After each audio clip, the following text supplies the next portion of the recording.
어디에 보니까 그런 글이 있습니다. 천국과 지옥이 전화 예약이 가능하다고 합니다. 천국 예약 번호는 뭐냐?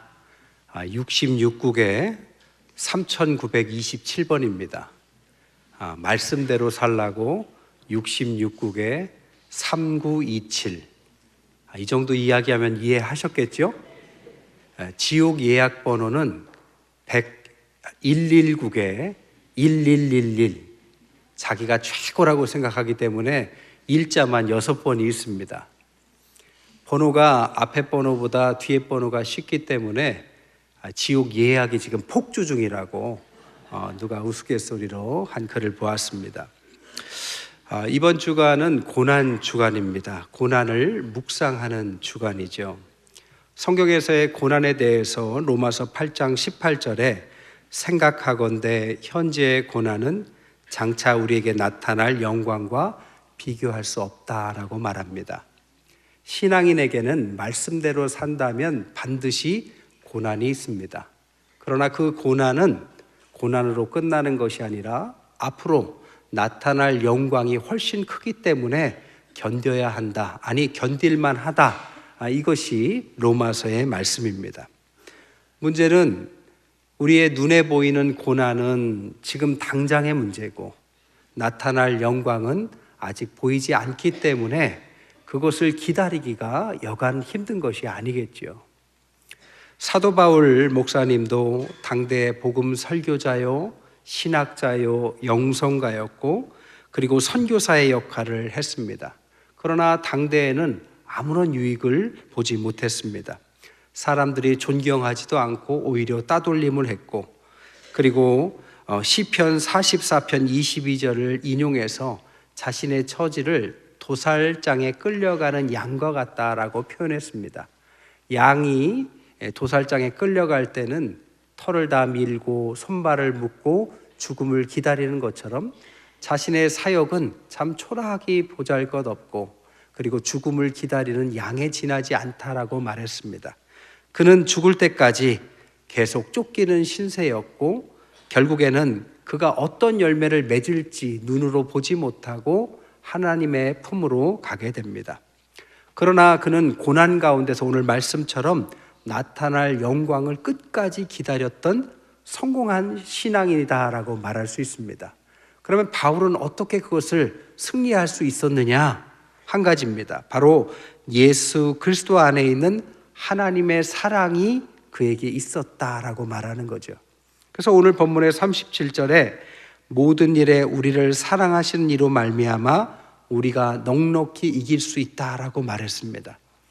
넉넉히 이기다의 원어적 의미는 단순한 이기다라는 뜻이 아니라 압도적으로 이긴다라는 뜻입니다.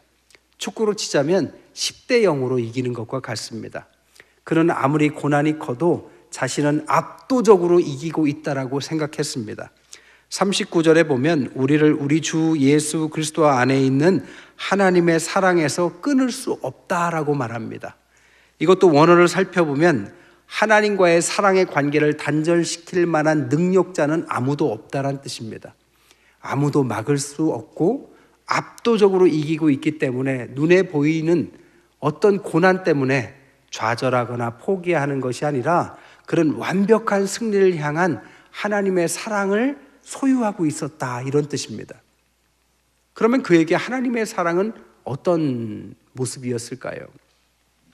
존 앨런 리라는 사람이 사랑의 색채 이론이라는 것을 통해서 하나님의 사랑을 색으로 표현한 책이 있습니다. 거기에 보면 사랑은 6가지래요.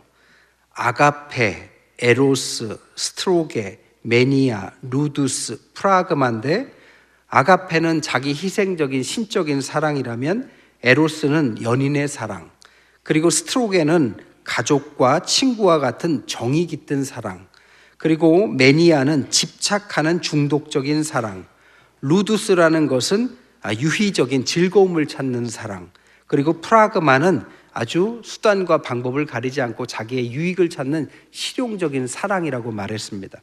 그러면서 가장 기본색이 빨강, 파랑, 노랑이듯이 3가지 사랑은 기본이 된다. 하나는 에로스는 빨간색, 정에 해당하는 스트로겐은 노란색, 그리고 유희적인 사랑은 파란색, 루두스가 파란색이라고 말했습니다. 그러면서 하나님의 이 사랑을 아가페라고 하는데 아가페의 색깔은 오렌지색이다 말했습니다. 오렌지색은 두 가지 색깔이 섞인 거죠. 빨간색과 노란색이 섞인 것입니다. 즉 하나님의 사랑에는 연인의 사랑인 에로스가 있고, 그리고 가족과 친구의 우정에 해당하는 스트로게, 노란색이 있다라는 거죠. 그래서 성경에 보면 우리를 하나님의 신부다라고도 표현하고 하나님의 자녀다라고도 표현하는 것입니다. 하나님은 우리를 그렇게 사랑하시는 분이십니다. 사랑하면 언제나 생각나는 영화가 2005년도 박진표 감독이 만든 너는 내 운명이라는 영화가 있죠. 실화를 바탕으로 했는데요. 거기에 보면 시골 노총각이 다방에서 일하는 여인을 사랑하는 내용입니다. 근데 다방에서 일하는 여인은 다방에서 일하면서 몸과 마음이 더럽혀져 있습니다. 아무도 그를 사랑해 줄 수 없어요. 주변의 시선을 보나 편견으로 보나 과거로 보나 심지어 에이즈라는 질병까지 걸립니다. 아무도 거들떠 볼 수 없고 사랑받을 수 없는 여인을 이 노총각이 아주 순진무구하게 사랑합니다. 그녀의 조건을 보는 것이 아니라 그냥 덮어놓고 사랑합니다. 이 이야기를 보면 하나님의 사랑을 엿볼 수 있죠. 하나님은 사랑할 만해서 우리를 사랑하신 것이 아닙니다. 사랑받을 수 없는 존재, 누가 봐도 사랑받기에는 부족한 존재를 막무가내로 사랑하는 농촌 총각과 같은 그 순진무구한 사랑이 하나님의 사랑입니다. 사도 바울도 그렇게 느꼈습니다. 사도 바울은 그 당시에 누구도 사랑할 수 없는 존재였습니다. 어려서부터 좋은 교육과 배경을 통해서 그는 아주 교만한 사람이었습니다. 그는 또한 잘못된 신앙 때문에 아주 권위적으로 굴었습니다. 자신의 신념 때문에 살인도 불사하는 그런 강력한 성격을 보여줍니다. 그러니까 누가 봐도 사도 바울을 신앙인으로서 사랑할 수는 없었습니다. 심지어 그를 고치는 아나니아조차 하나님께서 그를 선택했다라고 말을 해도 그에게 나아가기를 주저하면서 이렇게 말합니다. 사도 바울은 믿는 성도들에게 엄청난 해악과 그것을 실행할 권한을 가진 위험한 사람입니다. 그래도 제가 가서 그를 구해야 합니까? 라고 물어보니까 하나님께서 말씀하시기를 그는 내가 이방인과 임금들과 다른 사람들을 구원하기 위해서 택한 사람이니 가라라고 말하죠. 택한 사람, 택한 사랑, 그것은 대가가 필요한 것입니다. 그래서 하나님은 바울을 향해서 대가를 보여주시고 그 대가를 통해서 그를 변화시켜 주시는 거죠. 게리 체프먼이라는 사람은 사랑의 5가지 언어라는 아주 유명한 책을 썼습니다. 심리학에서도 유명한데 그가 크리스찬입니다. 근데 그 책에는 사람이 사랑을 느끼는 5가지가 있다라고 말합니다. 첫 번째는 인정하는 말, 칭찬 들을 때 자기가 사랑을 느끼는 사람이 있고, 두 번째는 함께하는 시간, 같이 있어줄 때 사랑을 느끼는 사람이 있고, 세 번째는 선물입니다. 돈을 들여서 귀한 선물을 줄 때 사랑을 느끼는 사람이 있고, 네 번째는 봉사의 행동, 그를 위해서 설거지도 해주고 청소도 해줄 때 사랑을 느끼는 분이 있고, 마지막으로는 신체 접촉, 스킨십을 할 때 사랑을 느끼는 분이 있대요. 여러분은 언제 가장 사랑을 느끼십니까? 이 5가지 사랑, 근데 그것은 그가 하나님과의 관계에서도 동일하다라고 말합니다. 그러면서 이 책에서 말하고자 하는 것은 뭐냐? 사랑은 추상적인 표현이 아니다라는 거죠. 이렇게 구체적으로 행동을 통해서 드러날 때 사랑을 느낀다라는 것입니다. 그리고 그 사랑은 엄청난 에너지가 든다라는 것입니다. 사도 바울이란 사랑받을 수 없는 존재가 하나님 앞에서 택한 존재가 되기까지 하나님도 그리고 그와 함께했던 많은 사람들이 그를 위해서 그 에너지를 써갑니다. 사랑의 대가를 치르기 시작합니다. 예수님께서도 9장 4절에 사울아 사울아 내가 어찌하여 나를 박해하느냐 하면서 그에게 사랑을 호소합니다. 스데반은 사도행전 7장 60절에 주여 이 죄를 그들에게 돌리지 말아달라고 순교당하면서도 의연한 모습을 보이죠. 스데반이 사도 바울에 의해서 죽임당할 때 의연한 모습이 아니라 구차한 모습을 보였다면 사도 바울은 아마 변화하기 쉽지 않았을 겁니다. 그러나 그는 이상할 정도로 의연하게 자신의 죄를, 그들의 죄를 그들에게 돌리지 말아달라는 아주 너무나도 충격적인 이야기를 던지며 순교당하죠. 사도 바울의 마음을 흔들기에 충분했습니다. 아나니아는 9장 17절에 사울아 주 곧 내가 오는 길에 나타나셨던 예수께서 나를 보내어서 너로 다시 보게 하시고 성령으로 충만하게 하신다. 하나님이 나를 보내셨다. 하나님의 대리자로서 온 사람으로서의 역할을 보여줍니다. 바나바는 사도행전 11장에 바나바가 사울을 찾으러 다소에 갔고 만났고 안디옥에 데리고 와서 1년간 함께 있었다. 그가 초대교회 지도자까지 되기까지 그가 보증해주고 함께 해주는 것을 1년 넘게 했다라는 것입니다. 모두가 다 사도 바울을 위해서 주님의 이름으로 희생을 마다하지 않았다라는 것입니다. 사랑이 이런 것이라는 거죠. 사도 바울은 이 사랑을 느꼈기 때문에, 이 사랑을 받았기 때문에 결국 하나님에 대한 사랑을 표현할 수 있었습니다. 여러분, 사랑의 특징이 뭔지 아세요? 사랑은 받은 만큼 줄 수 있습니다. 받지 않고서는 사랑을 흉내낼 수는 없어요. 얼마나 받았느냐, 이 양만큼 얼마나 줄 수 있느냐가 결정됩니다. 제가 제 방에 화분을 몇 개 갖다 놨어요. 행사 때 들어온 화분 괜찮은 거 몇 개를 갖다 놨는데 제가 또 잘 죽이지만 그래도 잘 살려보려고 굉장히 애를 쓰는데 어떤 크기 이상 자라지 않는 겁니다. 그래서 전문가한테 고견을 구했죠. 그랬더니 말씀하시기를 이렇게 선물로 들어온 화분은 속이 비어있대요. 반은 스티로폴이고 흙은 요만큼밖에 없답니다. 그래서 다 빼내고 스티로폴 빼내고 흙을 가득 채우고 영양가 있는 흙 안에 그 뿌리를 내려야 그 크기만큼 자란다는 것이었습니다. 사랑도 마찬가지죠. 얼마만큼의 흙과 그릇으로 나를 사랑하셨는지에 따라서 내가 자라나는 것입니다. 사도 바울은 주님의 사랑과 여러 사람들의 아주 목숨 건 희생의 사랑을 충분히 공급받았고 그의 양만큼 그는 자라나죠. 그가 35절에 말하기를 하나님과 우리 사이를 누가 끊을 수 있겠느냐 하면서 언급한 여러 가지 끊으려는 시도들을 말합니다. 첫 번째는 환난을 말해요. 환난이 뭐냐? 갑자기 몰아닥친 시련입니다. 그래도 그는 하나님을 사랑했습니다. 곤고가 왔습니다. 곤고는 서서히 조여오는 시련입니다. 그래도 하나님을 사랑했습니다. 박해는 사람으로부터 오는 시련이지만 하나님을 사랑했습니다. 기근은 선택적인 가난이고 적신은 헐벗음, 맨몸이 되는 것이고 위험은 자초한 위기이고 칼은 권력자의 칼입니다. 이 모든 것이 하나하나가 아주 치명적이었지만 하나님의 사랑에서 끊을 자가 없다라고 고백할 만큼 그는 하나님의 사랑의 흙이 충분한 화분이었습니다. 껍데기 신앙이 된다면 이 중에서 하나만 와도 우리는 넘어지죠. 그러나 하나님의 충분한 사랑이 그를 적셔 갔기 때문에 그는 이 수많은 박해와 고난 가운데서도 흔들림 없이 신앙을 지켜가고 누가 끊을 수 있겠느냐 이렇게 고백할 수 있게 된 거죠. 지난 주간에는 제가 일본 순교지를 갔다 왔어요. 순교지가 나가사키쯤에 있습니다.